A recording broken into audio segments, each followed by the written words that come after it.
Hey, badass black girls, and they making big moves. Hey, badass black girls, nothing that you can't do. They are the future, I'm trying to tell ya. They want the best, no time to settle. They got the strength to handle the pressure. These are the queens, nobody better. Yeah, changing the narrative, that is imperative. They about to rock this. Tell the women that you got this. Got no time for people who are toxic. It's all love, good vibes. You know I got your back, girl. Talking issues that matter. This is badass black girl, yeah.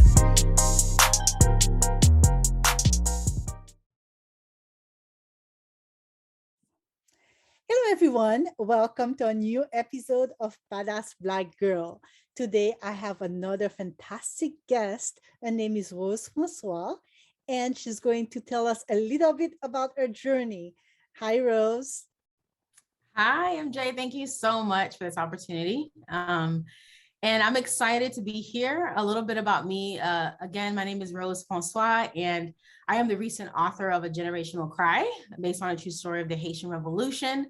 I consider myself the leader I've always been waiting for. I've wanted to write this book since I was 8 years old. Let me tell you, yes, 8 years old, born in Haiti, raised in Florida, and wanted to really, figure out what it meant to have this story in a magnitude that it deserved. I never learned about this in school. I never learned about Haitian Revolution in school. There's a lot of things that we didn't learn about in school, let's be honest. But back to the conversation, I decided to take it on myself to do what I had to do, and that was to write this story. And I realized it was greater than me. It was greater than Haiti. It was about the world and systems of injustice being broken, which is the first successful slave revolt in Haiti. And so as a leader, I'm here to talk about what that process was to inspire you all as leaders as well. I'm from Haiti too, so I understand the power that there is in that story. I understand how important it is when you're asking yourself about identity, about what it means to be Haitian, and to be resilient, and to not be afraid to speak up. But I'll let you answer this question your way. Why the Haitian Revolution? What attracted you to such a topic? Wow, that's a great question. It's deep. I'm gonna tell you, it's very deep. And I'll say that it started with me as an adult, where I'm realizing that I internalized oppression. Like I internalized that I was not good enough, right? As a young Black woman. At the time, I thought about my experience as a young Black girl, Haitian girl. And I was like, why did I think this, right? And in that process, I realized that there was a lot that was missing about my culture, in school. And there was a lot that was missing when I thought about who I was and playing with white Barbie dolls. I never saw, Haitian Barbie dolls or Black Barbie dolls, and having those conversations and going to my mom and say, Mama, it's like said that, Haiti, what's going on? And the media saying it's the poorest country in the world. And I just started researching. And I wanted to understand, like, there was something about who I was that mattered, right? And for me, I realized that this was very important because I went through a process to not just understand my identity of who I was, where I came from, and how the Haitian Revolution impacted Haiti and the world and the Louisiana Purchase, and just so many other things, but also what's happening now, right? Like, what are we doing with the Haitian Revolution? That's a question that is important. A lot of Haitian people, like, we take pride in the Haitian Revolution, right? And there's so much in that, but there's so much in the Haitian Revolution that we can use to help us remember who we are, that we can use to help the world understand how to disrupt injustice systems, like we were able to come together to disrupt slavery in 1804. So for me, the motivation was, man, every year I keep telling everybody I'm going to write this book. The motivation is there. The same passion is there. The same excitement is there. I have some effort. I've done research. I have some effort. I've, reached out to different professors in history. I have some effort. I wrote my first introduction. I have to do this. So I realized it was greater than me. But it was also really so much it was a part of me. I was the book. Like, I am a part of the generational cry, right? To end racism in our generation. I am a part of L'Union fait la force, people who have to come together, the freedom fighters who put their lives on the line. And so my motivation, people say, look at me like, why did you write this book? You're so young, are you seeing what's happening? And I'm like, this is why it's so big. And it's exciting because I've never seen this done before in the way that I wrote it, but it's close to my experience and how I see Haiti really teaching the world. Let's talk a little bit more about that part, how you see Haiti and your relationship with the country. So you mentioned being born in Haiti, but being raised here. What has been your experience as an immigrant from Haiti? And how do you keep in touch with your motherland?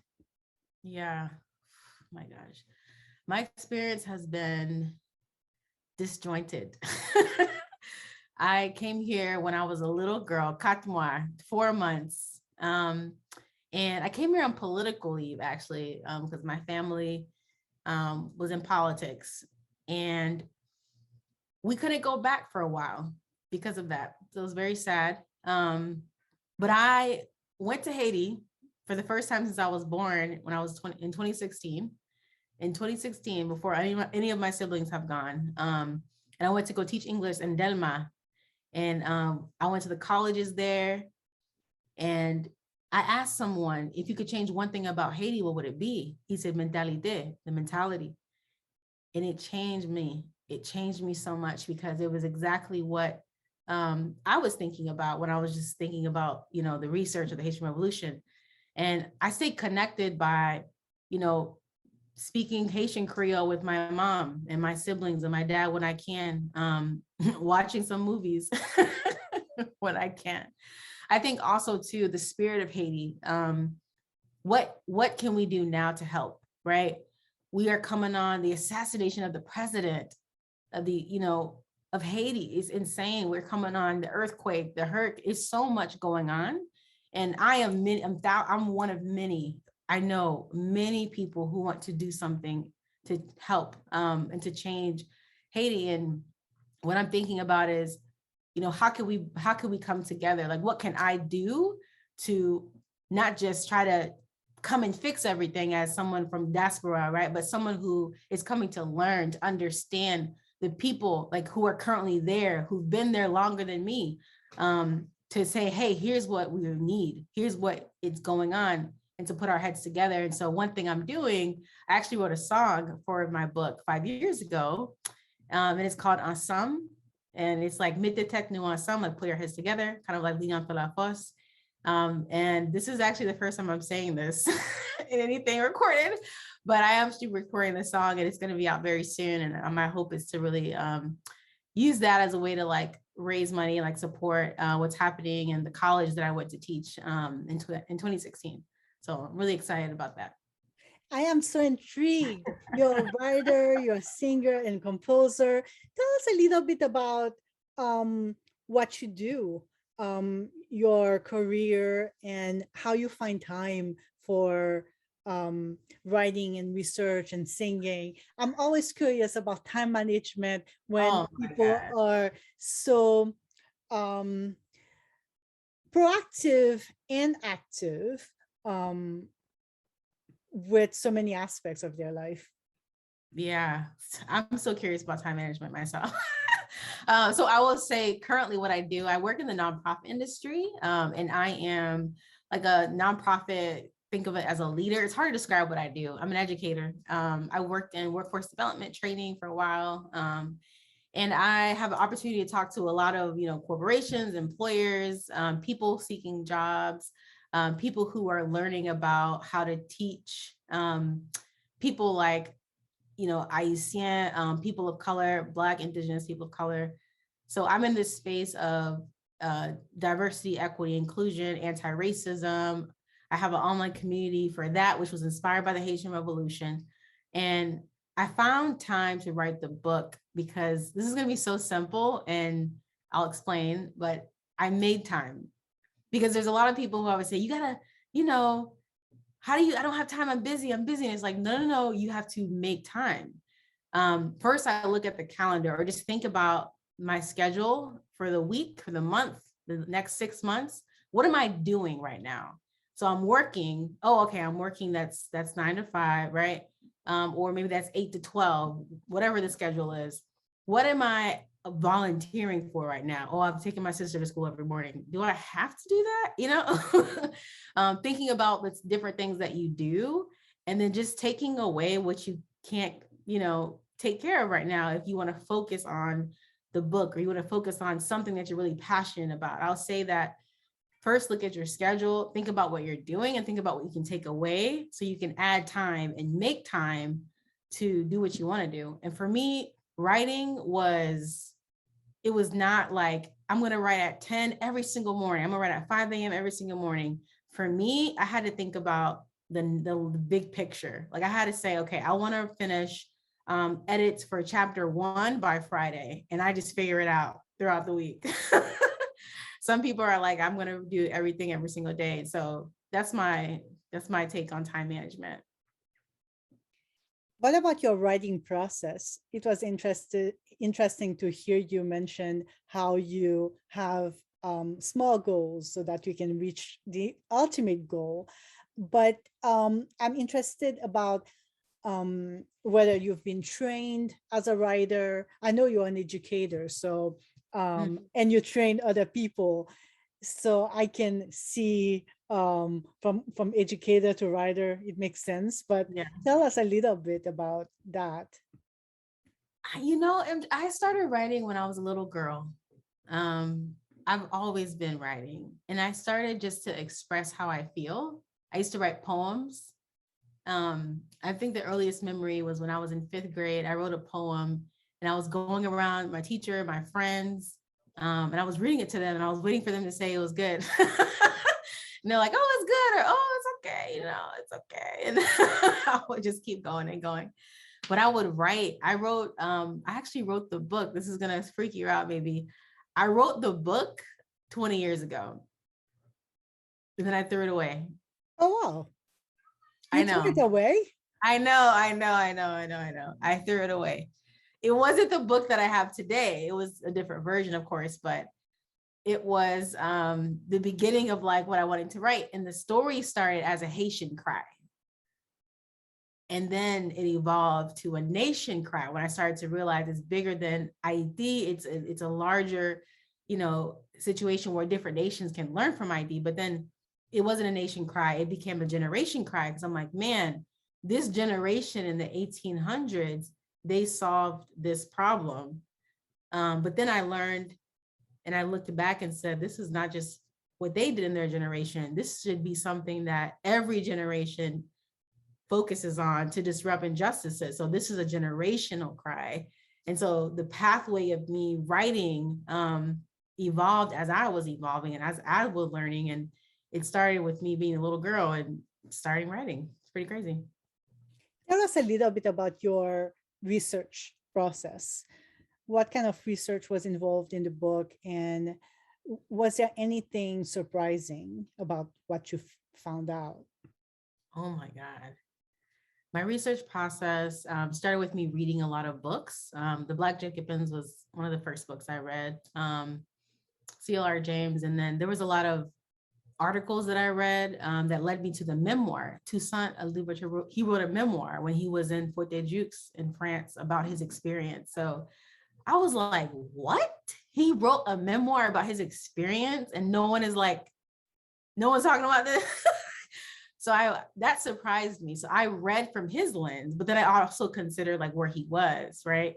With the books that I was reading about Haiti, about the Haitian Revolution, about Jean-Jacques Dessalines. And, you know, the other thing that surprised me was the impact that this man made. And people always ask me, why Toussaint? Why did you pick Toussaint? There were so many leaders in the Haitian Revolution. Why Toussaint Louverture? So it surprised me that England, the United States Navy, John Adams, you know, obviously Napoleon lost, Poland, like Toussaint not only created a constitution, worked with the team to create a constitution to, you know, rewrite the laws. And back then, so Domingue, today Haiti, but he also was the one who initiated the the end of slavery in Santo Domingo, today Dominican Republic, he also was the one who was the first person to work internationally with Timothy Pickering, who was the secretary of the US president at the time, John Adams. And the first time ever the US Navy worked internationally with Haiti, because Toussaint was working with them. He also impacted just the schools, the first schools that were there, and just people coming together, all the armies fighting against slavery. They were working on their own. They were trying to just do their own thing, but he brought folks together. He wrote letters to bring people together. So his impact was so interesting, you know, and I was so surprised. I was so intrigued. I was so fascinated. And his life too is just crazy. His son wrote a memoir about him. And it also surprised me the amount of division that I saw in the story of the Haitian Revolution and how I can still see it today. It was very sad to see that. I'll give you an example. They called gens de couleur, the people of color, mulattoes. And there was you probably know this story. Rigaud was one of the leaders who fought against, injustice. For him, it was the people of color, gens de couleur, they were the ones who wanted to be equal like the white, the Moun Blanc. But then when Toussaint came and wanted to work with him, connect the North and the South of Haiti who was fighting, he was like, no, we deserve to be equal. You Black people do not deserve to be equal. And it was like, okay, that's not cool. But then as I think about how we separate classism and ID today, in school, you cannot really speak Haitian Creole. You have to learn French.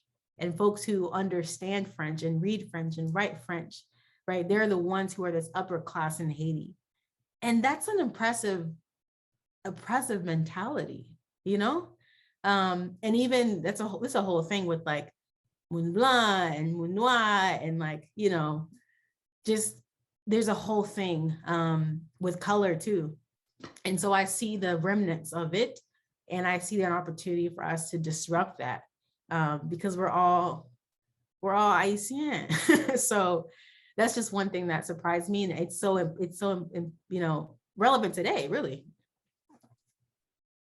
One thing we have to recognize is that progress is being made mostly because of writers like you and other people who are actively decrying the situation, whether it's colorism or just the unfairness of many aspects of the system. I remember when I was in high school, you could get in trouble for speaking to a teacher, for instance, in Creole. But by the time I graduated, I felt more at ease speaking to my parents in Creole because Creole had started gaining more power in terms of what it was, and things are slowly changing in Haiti in terms of recognizing Creole as the language of the people. This is what we speak, and when we are really speaking from the heart, we speak Creole. We don't speak French, and I'm so glad that things are being changed. Yeah, thank you for saying that, because you're right. There is changes being made, and for someone who had that experience, going to high school in Haiti, like you have, a different perspective than I. So it is interesting to hear you say, like, I agree. Like when we're speaking from passion, like we are speaking Creole.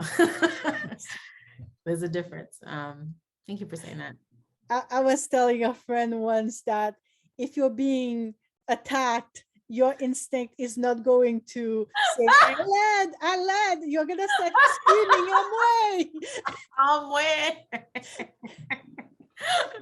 That's when you find out what's your mother tongue for real.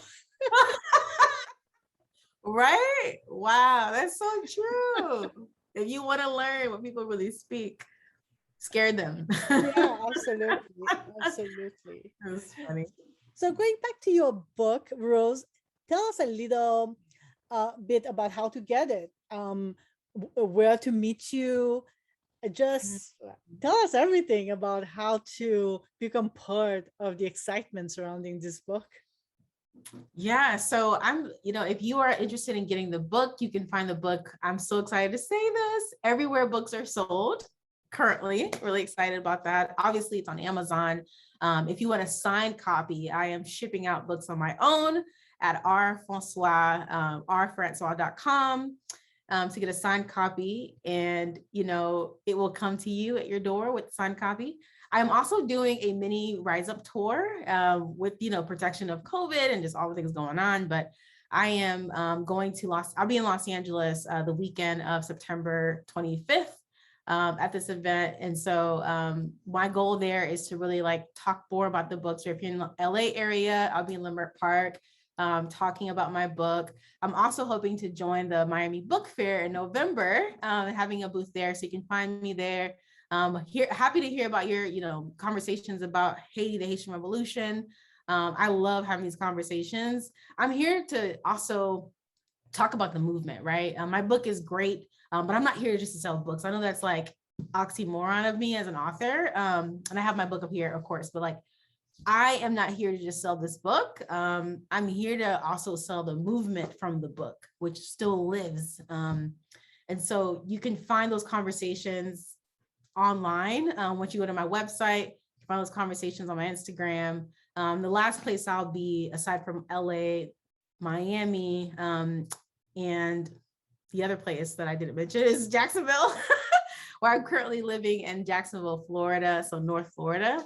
I'm going to be a part of the Art Walk. So it's every Wednesday sort of thing. So I will be sharing my books there, and I'm super excited to just meet people who are excited about this movement, about the book, about maybe me, what I've said, and just here to hear your story, and let's talk. And I have to say, your website is beautiful. I'm inviting everyone to visit it. Francois.com. We will add a link to the description so people can go visit. Order books. Order a book for yourself. Order a book for your friend. Bring one to your mom. Bring one to your dad. It's important information. You don't have to be in Haiti to be touched by this book. The Haitian Revolution is one of the biggest events in history. Yeah. It means so much for the Black world, for the world in general. I'm encouraging everyone to support Rose. Rose, thank you so much for being here with us today, for sharing a little bit of yourself with us. I feel blessed, and I know that many of our viewers do as well. Thank you so much for having me. Until next time. Yeah, until next time.